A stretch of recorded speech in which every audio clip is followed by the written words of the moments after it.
Hey guys, welcome back to another video, and today I'm going to give you one very important tip with regard to getting your bees safely through the winter and into the spring.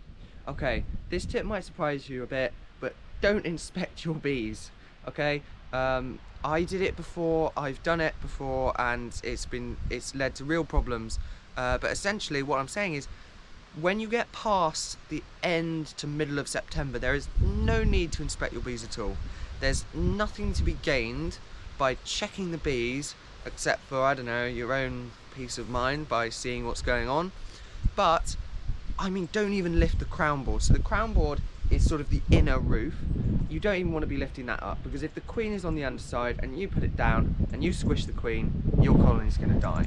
Especially if you kill the queen in the autumn, there's no hope of them surviving to the point where you can buy a new queen or let them make a new queen. They will just dwindle away, they'll have no new bees, it might turn into a laying worker colony, and effectively your colony will just be gone. So that's what I'm sort of saying, is that's my number one tip for trying to get your bees through the winter, is don't go messing around with them. You know, bees do perfectly well by themselves. Just think, bees living in a tree, they wouldn't want a predator opening them up and pulling them apart and putting them back. Even if they did cause no damage, they wouldn't want that, so you would basically be a predator later in the year. You don't want to be looking through them. There's nothing to be gained by seeing what's going on. There might be a couple of exceptions.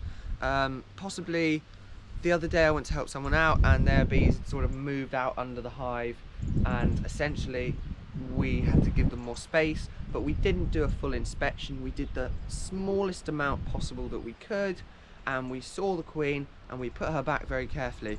But I was helping him and we didn't kill the queen. He had started off this year, but if you're an inexperienced beekeeper, you can so easily kill the queen.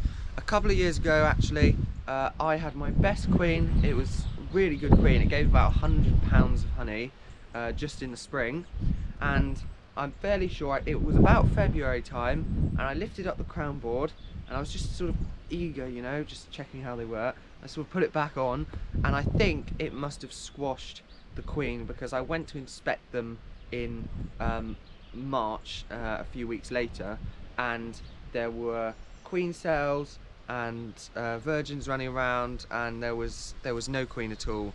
And I was gutted. I was really gutted, because that was my best queen and I had just killed her unnecessarily.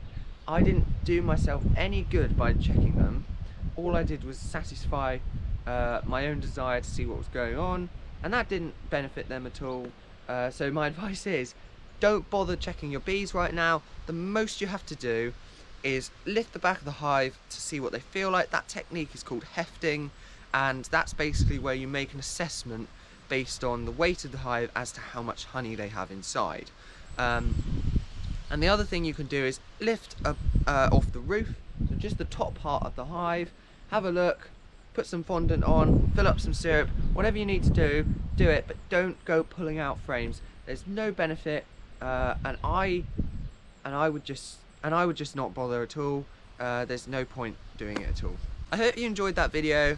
That was just about how you shouldn't inspect your bees later in the year. There's nothing to be gained, especially if you're an inexperienced beekeeper. You can squash the queen, and also I don't have time to go inspecting 60 beehives. The bees do far better left alone, and that's generally how they function. They function best left alone with minimal intervention. So that's about it for this video.